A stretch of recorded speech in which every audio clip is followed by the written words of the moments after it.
All right, you guys are going to have to be very patient with me because you know that technology is not really my thing and I'm doing my best. So this is our first go at this. This is piece number 162. So we're picking up where we left off before spring break. This is called the all tokapu tunic. This is Incan. And when it says tokapu, what tokapu are is they are those squares, right? The square motif that's repeated over and over and over again on this tunic.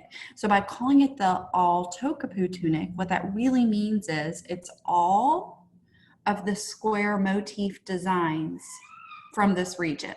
Okay, that's what that means, all tokapu. So the tokapu, again, are those individual pieces. Kind of like when we talked about the Alexander mosaic and we talked about tessera, and the tessera were the individual pieces that make up the whole mosaic, right? This is Incan. Camelid, where have you guys heard camelid before? Well, of course, Content Area 1, prehistory, we talked about the camelid sacrum. And so this is the hair, right, from a camelid. It's the fiber, and then it's woven onto cotton string. So we'll talk more about that weaving process. This is a status symbol object, a luxury object. So one of our themes would be luxury. One of our themes would be power and authority. It's really hard to lecture without like any sort of feedback. So just bear with me. All right, so tunic would mean, of course, that this is something that you could wear, but just like, you know, kimono or maybe a really nice like championship jacket or something, it's not maybe worn often. It's more of an object that could hang in the home and show status.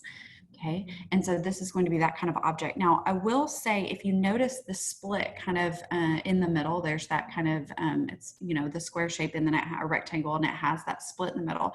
That is the place where the head would go.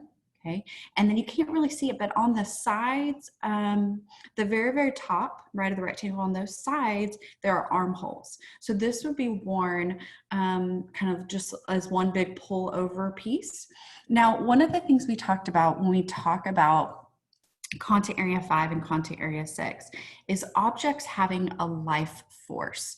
And when we talk about life force, we're talking about that there's the innate essence of an object, and that object, that life force rather, is activated, right? Activated when the object is used for its intended purpose.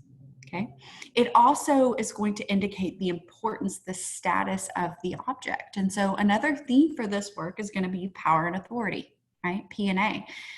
This object is made without having been cut. It is all one piece. And so if you think about like an article of clothing, like this t-shirt I'm wearing, right? This fabric to make the t-shirt was cut and then sewn together.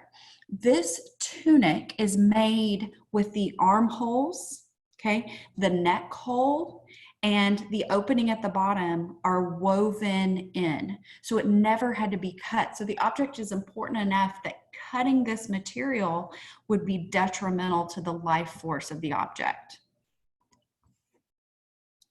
One of the things that we have to consider with the Incan is they are living in these groups, and we know that they were divided by social class, they were divided by region, right? We talked about the Incan, I know it's been a while, we talked about Coricancha, right, with the Incan, we talked about Machu Picchu. So they're thinking about here relationships between people, and this object, right, would be a high status object, but it would actually show a unification between two people. Right, so this is an object that is going to be kind of this ceremonial commitment between groups of people.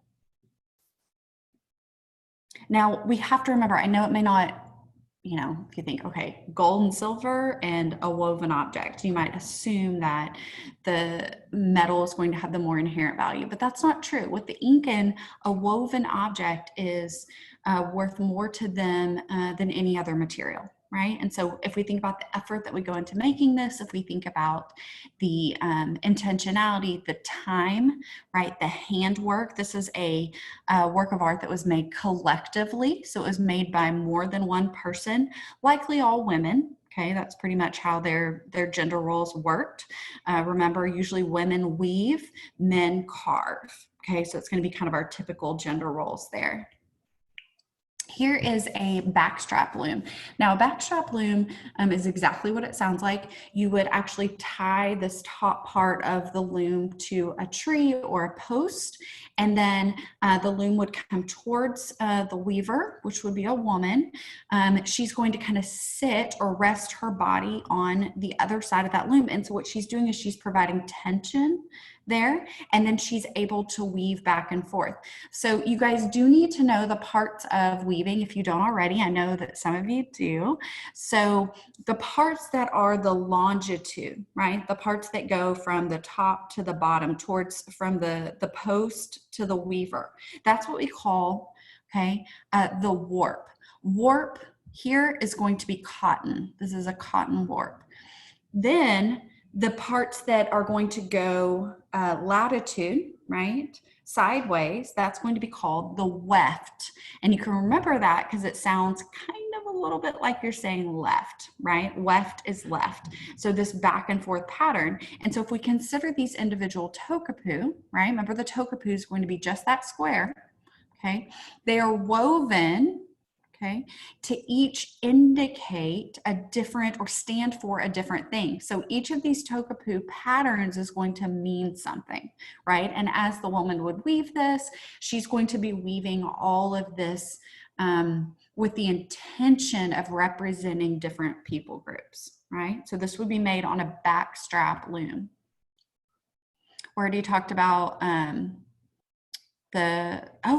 got it wrong earlier. Sorry. So the camelid is the warp. Sorry about that. And the cotton is the weft. But I don't think it'll matter. Just understand those two materials are being used here.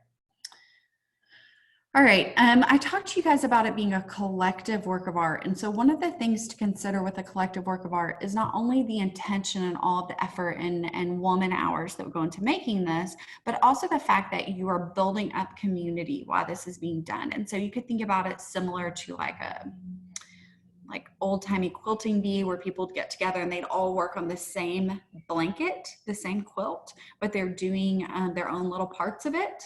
Okay, so this is a collective work. Think about and consider the resources of being able to get these colors of dye, right? To be able to get that red is going to be expensive. You're going to be very intentional with your dyes and paying for that. So that also is a status symbol object. All right, talked about how women would be the ones who would be weaving this. They were also the ones who would help perform different religious rituals. We talked about the chichi, the maize beer, and how that was a learned trade to be able to make that and then to be able to serve it. So we talked about Cusco, and we looked at that's the city that was the kind of the heart, the Puma city, and it was the heart of the Incan world. We talked about how people would come from the smaller towns out in the hills. They would go to Cusco. Men would be taught, you know, academics, educational things. Women would be taught how to make things, right? Hand making things, serving. And so one of the things they would learn would be to make the chichi, the maize beer. But then another thing they would learn would be weaving, right? And so this is going to be a certain trained group of people. Function can be given as a gift. A lot of times it's showing a unification or an agreement between two parties, okay? Typically, this is going to be owned by somebody who is definitely of a higher social class, maybe even royalty. And then oftentimes these weavings were actually used as offerings to the gods. And so remember, the Incan considered themselves descended from the sun god. right? And so this would be burned as an offering to the sun god. And so this is going to have some sort of power and authority, perhaps ritual understanding.